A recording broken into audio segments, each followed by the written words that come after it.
ராமேஸ்வரத்துக்கு போங்க, எல்லாரும் ராமநாதரை ஒரு கும்பிடு போடுவான், அத்தோடு போயிடுவான் எல்லாரும். அதுக்கப்புறம் பார்க்க வேண்டியது என்ன இருக்குன்னு யாரும் பார்க்கறது இல்லை.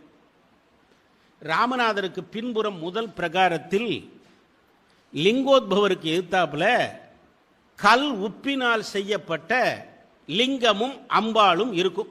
இவ்வளவு தன ஒசரம் இருக்கும் அந்த சிவலிங்கம், அம்பாளும் கல் உப்பினால் செய்யப்பட்டவை.